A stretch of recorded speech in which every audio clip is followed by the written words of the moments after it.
Welcome और welcome back to my channel. So friends, आज हम बात कर रहे हैं मार्केटिंग मैनेजमेंट अपने इस सब्जेक्ट की। तो सबसे पहले आपको पता है, जैसे इस सब्जेक्ट का नाम है मार्केटिंग, तो मार्केटिंग की स्टार्टिंग कैसे हुई, मतलब कि मार्केटिंग का इवोल्यूशन कैसे हुआ, इसके अंदर जो डिफरेंट डिफरेंट कॉन्सेप्ट्स हैं, स्टेजेस हैं, आखिर ये इनकी शुरुआत कहाँ से हुई। तो आज हम बात करेंगे अपने इसी मार्केट के इवोल्यूशन के बारे में। और आपको पता है, ये एक सब्सक्राइबर ने रिक्वेस्ट की थी अगेन वीडियो। सब्सक्राइबर का नेम है मिस्टर इमरान। तो चलिए बात करते हैं मार्केट के इवोल्यूशन के बारे में। तो देखिए, डायरेक्टली पढ़ने से पहले आते हैं एक बिजनेसमैन पे। बिजनेसमैन का नाम है मिस्टर रमेश। ठीक है, ये एक रमेश है मिस्टर पर्सन। अब ये क्या है, बिजनेसमैन है तो ऑफ कोर्स एक प्रोडक्शन मतलब मैन्युफैक्चर है ये, ऑफ कोर्स एक, तो ये अपने प्रोडक्ट्स को सेल करना चाहते हैं। तो देखिए, डिफरेंट डिफरेंट आइडियाज़ अब इनके मन में आ रहे हैं कि वो किस आइडिया से एग्जीक्यूट करें। ठीक है, तो सबसे पहला आइडिया जो इनके मन में आया कि फर्स्ट एक एक करके हम इनके आइडियाज़ के ऊपर बात करते हैं कि मैं जो ये प्रोडक्ट बना रहा हूँ ना, तो लोगों को इनका जो माइंड सेट है वो सबसे पहले आइडिया के अकॉर्डिंग ऐसा है कि मैं वो प्रोडक्ट बनाऊँ सस्ता। कैसा बनाऊँ, एकदम चीप बनाऊँ, ताकि लोग उसे ज़्यादा से ज़्यादा खरीदें। बिकॉज लोगों के पास इतना पैसा नहीं है कि वो मेरे प्रोडक्ट के ऊपर खर्च करेंगे। तो मुझे क्या करना होगा, इसके लिए अपने प्रोडक्ट को सस्ते से सस्ता बनाने के लिए आपको ज़्यादा प्रोडक्शन करना होगा। ठीक है, प्रोडक्शन आपको क्या करना होगा, काफ़ी ज़्यादा करना होगा, बल्क में प्रोडक्शन करना होगा, मास प्रोडक्शन करना होगा। तो इन्होंने फर्स्ट आइडिया के अकॉर्डिंग अपना माइंडसेट क्या कर लिया कि लोगों को सस्ता चाहिए, सस्ता खरीदने के लिए मुझे क्या करना है, बहुत ज़्यादा प्रोडक्शन करना है। कस्टमर की नीड को बिल्कुल ही नहीं देखा कि कस्टमर क्या चाहते हैं क्या नहीं चाहते, उन्हें कोई मतलब नहीं है। क्योंकि इनके अकॉर्डिंग क्या है कि आप जो प्रोड्यूस कर रहे हैं, मतलब कि हम जो बना रहे हैं ना, मैं जो बना रहा हूँ वही लोग खरीदेंगे। ठीक है, इन्होंने ये सोचा और बना के रख दी इन्होंने अपनी उस प्रोडक्ट की ढेर सारी यूनिट्स। अब इनकी ने हज़ारों यूनिट्स बना ली, बट उसका डिसएडवांटेज क्या हुआ, क्या बेनिफिट हुआ, सेल तो हुई बहुत कम या फिर ना के बराबर। तो अब क्या करें, इनके पास तो इतना ज़्यादा सामान बच गया। तो ये क्या हुआ, इनका ये आइडिया जो है वो फेल हो गया। फिर एक नया आइडिया एग्जिस्टेंस में आया, मतलब कि इन्होंने एक नए आइडिया के अकॉर्डिंग एक जो दूसरा आइडिया इनका क्या आया, इन्होंने कहा कि मेरी तो बहुत ज़्यादा वेस्टेज हो रही है, क्योंकि आपके बहुत सारा मटेरियल है जो वो अनसोल्ड रखा है। ठीक है, फिर न्यू आइडिया का अकॉर्डिंग इन्होंने कहा कि मैं थोड़ा अपना जो प्रोडक्ट है उसमें थोड़े से चेंजेस कर देता हूँ। जो मेरा प्रोडक्ट है, मैं क्या करूँगा उस प्रोडक्ट के अंदर कि मैं उसमें उसकी डिज़ाइनिंग पर ध्यान दूंगा कि उसका डिज़ाइन अच्छा बना हो, उसकी पैकेजिंग अच्छा कर देता हूँ ताकि कस्टमर का थोड़ा ध्यान आए। इस तरीके से मैं प्रोडक्ट में चेंजेस कर देता हूँ। लेकिन फिर भी कस्टमर की नीड को तो इन्होंने देखा ही नहीं इस भी आइडिया में, तो इसलिए ये वाला आइडिया भी इनका फेल हो गया। ठीक है, फिर इनके पास थर्ड आइडिया आया। इन्होंने देन थर्ड आइडिया क्या लगाया कि मैं क्या करूँगा कि अब मेरे को ना अपना सामान तो बेचना है कैसे कर करके, इतना सारा सामान जो बना लिया रखा जो हुआ है, मैं फिर ऐसा मैन्युफैक्चर किस काम का जो मेरा सामान ही ना बिके। फिर इन्होंने सोचा कि मैं अपने नीचे इन्होंने 3 पर्सन्स को अपॉइंट कर दिया। ठीक है, यानी कि जो कि बहुत अच्छे सेल्समैन थे, डीलर्स वो काफ़ी अच्छे थे, मतलब कि लोगों को इन्फ्लुएंस करना, इन्होंने एडवर्टीजमेंट करनी थोड़ी सी स्टार्ट कर दी। और मतलब लोगों के इसके फोकस किया इन्होंने कि अपने सेल्समैन जो है ना, इन्होंने ऐसे लगा दिए कि कोई भी अगर पर्सन इनके पास आ रहा है तो उसको वो सामान बेच ही देंगे। ठीक है, तो इन्होंने क्या कि कैसे ना कैसे करके अब मुझे सामान को सेल करना स्टार्ट करना है। पहले आइडिया में ये प्रोडक्शन करने के ऊपर ध्यान दे रहे थे कि मुझे प्रोड्यूस करना है, क्योंकि मैं जो खरीदूंगा ना वो तो लोग खरीदेंगे ही, उनका माइंडसेट उस टाइम ये था। अब उनका नहीं बिका वो तो उन्हें बाद में पता चला कि मेरा सामान नहीं बिका, इसलिए मेरा आइडिया फेल हो गया। इस आइडिया का उन्होंने क्या सोचा कि मुझे कैसे ना कैसे करके अपने प्रोडक्ट को बस सेल करना है, जो भी बना हुआ है बस उसका अगर आप सेल अच्छी करेंगे। क्यों, इनका माइंडसेट पता क्या था कि अगर आपकी दुकान बहुत अच्छी है ना, बहुत अच्छी आपकी दुकान है, तो मतलब नाम है आपकी शॉप का या कुछ भी वॉट एवर, गुडविल बहुत अच्छी है, तो उस दुकान के अंदर जो भी सामान रखा हुआ है वो लोग खरीदेंगे। Just not of the qualities of the product, just due to the name of your brand name और एनीथिंग एल्स। तो इसके ऊपर फोकस किया, बट इसका रिजल्ट आया लेकिन काफ़ी शॉर्ट टर्म के लिए आया। ठीक है, सेल्समैन की बातों को सुन के एक बार लोग आ तो जाते थे, नाम को देख के या वट एवर कुछ भी सामान बिक जाता था, बट वो वापस नहीं आते थे कस्टमर, तो लॉयल्टी का तो सवाल ही पैदा नहीं होता। सो अगेन इनका रिजल्ट आया, बट काफ़ी शॉर्ट टर्म के लिए आया। ठीक है, फिर अब ये भी कह सकते हैं आइडिया और फेल ही हो गया। फिर इन्हें क्या आइडिया आया, जो फोर्थ आइडिया इनके माइंड में आया कि अब मैं स्टार्ट करता हूँ अपनी चीज़ों को, अपने प्रोडक्ट को ही चेंज करता हूँ। एट लास्ट इन्हें चौथी बार जाके समझ आया कि customer is the king of market. ठीक है, तो इन्हें क्या कहा कि कस्टमर की नीड को इन्होंने एनालाइज करना स्टार्ट किया, कस्टमर के ऊपर इन्होंने फोकस किया, कस्टमर की रिक्वायरमेंट के अकॉर्डिंग इन्होंने प्रोडक्ट बनाया। ठीक है, यानी कि इन्होंने प्रोडक्शन के ऊपर भी ध्यान दिया कि अब मुझे प्रोडक्शन भी करना है, प्रोडक्ट भी मुझे अच्छा बनाना है, और उसको जो मैंने सेल करना है उसके लिए जो तरीके हैं, चाहे वो सेल्समैन है, चाहे वो एडवर्टीजमेंट है, चाहे वो सेल्स प्रमोशन है, whatever you want to do, आपको इसके साथ साथ कस्टमर की नीड को भी एनालाइज करना है कि वो चाहता क्या है अब एक प्रोडक्ट में। ठीक है, किस टाइप का चाहता है, किस कलर का, किस क्वालिटी का, किस प्राइस में चाहता है।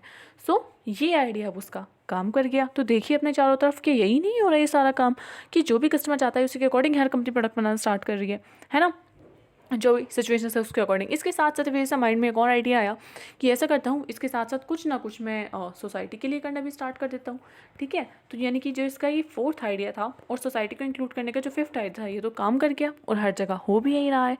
तो यही तो है मार्केट का इवोल्यूशन, कि कैसे कैसे फेजेस जो है एग्जिस्टेंस में आए और कैसे अब स्टार्ट हुए।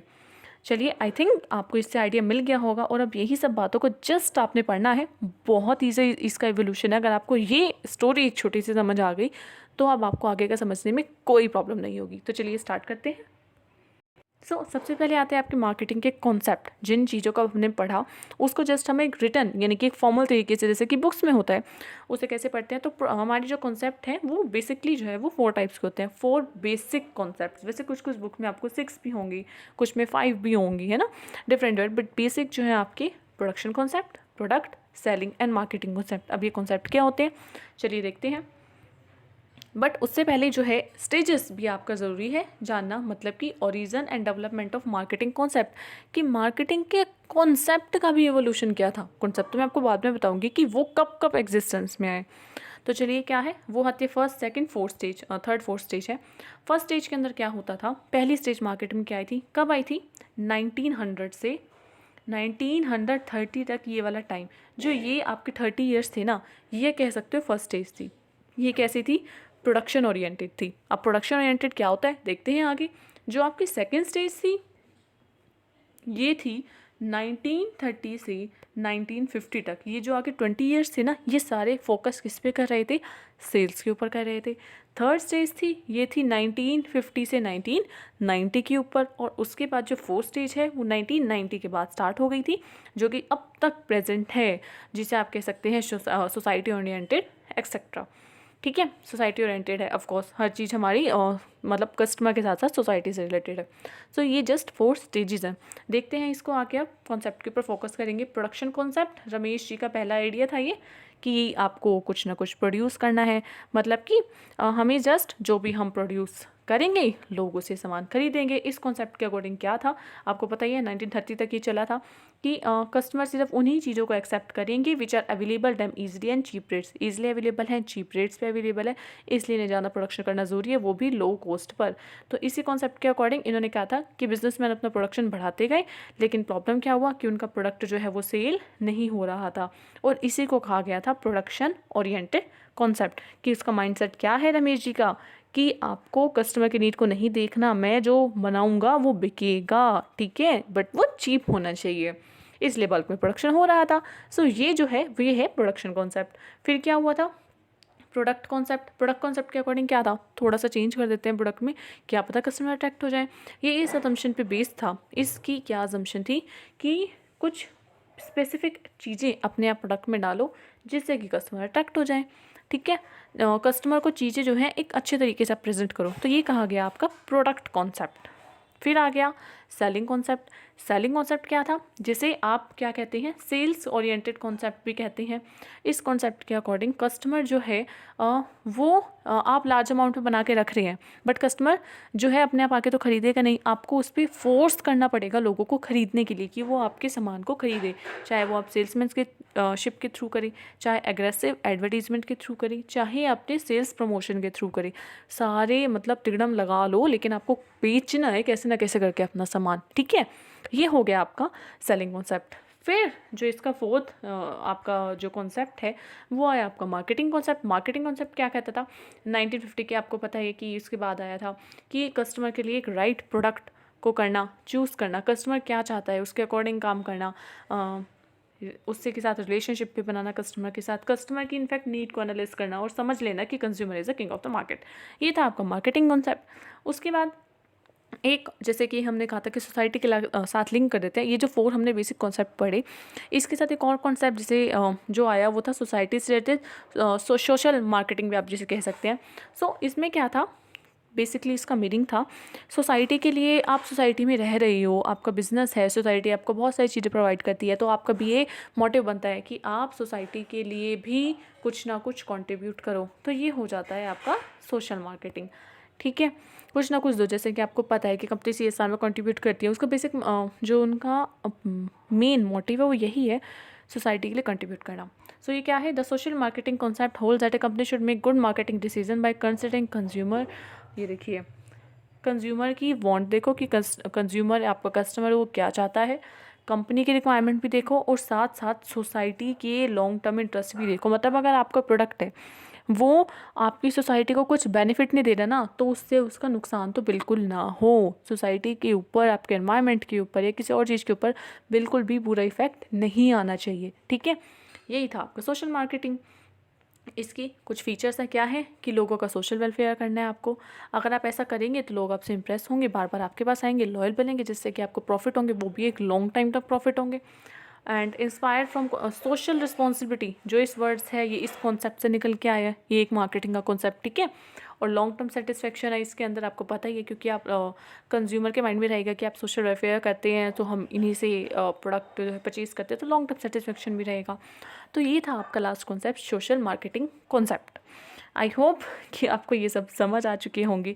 सो ये था आपका इवोल्यूशन। तो फ्रेंड्स, वीडियो को लाइक भी कर देना, समझ आई हो तो एक कमेंट भी कर देना, and please please please subscribe to my channel. अपने फ्रेंड्स के साथ भी शेयर कर दीजिए एंड सब्सक्राइब भी कर दीजिए। Thank you, till bye bye, मिलते हैं नेक्स्ट वीडियो में।